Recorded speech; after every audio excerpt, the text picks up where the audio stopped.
Hello, my name is Aaron, and this is my presentation about cross-genre westerns. I've been waiting all semester to do my Pikachu presentation. I mean Pechakucha presentation. Also, I've been waiting all semester to do that joke. The influence of westerns is far-reaching. We will delve into a multifaceted journey to see that the western has saturated many, if not all, staples in the entertainment industry. Space western is a subgenre of science fiction that uses the themes and tropes of westerns within science fiction stories in an outer space setting. Subtle influences may include exploration of new lawless frontiers, while more overt influences may feature actual cowboys in outer space who use ray guns and ride robotic horses. So that brings us to Star Wars, which some hail as the best modern western, with many themes and similar settings to westerns such as gunslinging with laser guns, bars full of gamblers, a desert-like landscape, and vengeance-motivated journeys. Science fiction western is a subgenre or cross-genre that uses traditional western plots and settings while incorporating science fiction elements such as futuristic technology or aliens. The film The Phantom Empire is often considered the first fantasy western, as well as possibly the earliest science fiction western. Set on a dude ranch, the film makes use of props associated with conventional westerns and showcases futuristic technology which was not yet in existence during the period. Some more recent examples of sci-fi western include films like Cowboys and Aliens, as well as Time Rider: The Adventure of Lyle Swan. Which brings us to the weird western, a term used for the hybrid genres of fantasy western, horror western, and science fiction western. Many of these terms are overlapping to describe similar subgenres. Films such as Valley of the Gwangi gained popularity during the 1960s, which features cowboys fighting dinosaurs.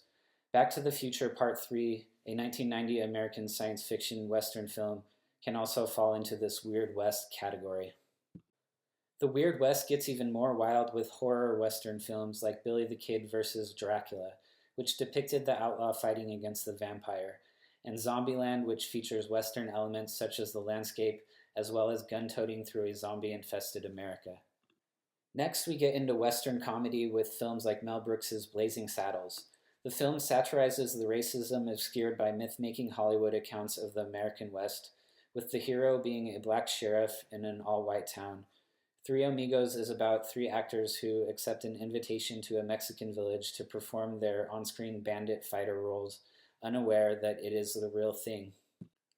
We also see classic western influence in cartoons and animation, notable in Warner Bros. Looney Tunes productions.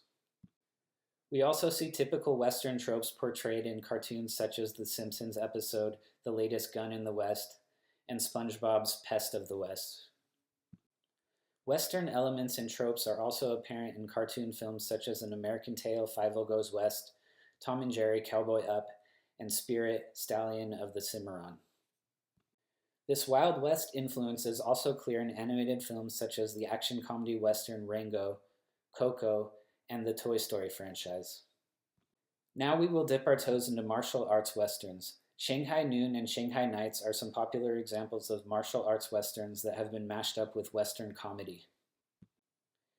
The sci-fi western influence is combined with animation in series such as Cowboy Bebop. Additionally, we see the influence of western tropes portrayed in other areas of pop culture such as video games. The science fiction western subgenre in specific is applied in the video game industry as well, with titles such as Wild Guns. We also see the influence of westerns and western tropes in other classic video games such as Earthbound.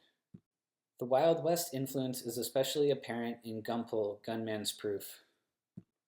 The weird western subgenre, specifically the horror western, combines with zombie video games in examples such as Red Dead Redemption: Undead Nightmare. Another zombie horror western video game example, which also features a classic ghost town-like setting, is 7 Days to Die. Lastly, we even see western tropes and backdrops portrayed in Super Mario games such as this example from Mario Party 2. Thank you for listening. I hope this presentation has opened your eyes to the far-reaching influence of cross-genre westerns and the many directions in which the western has evolved.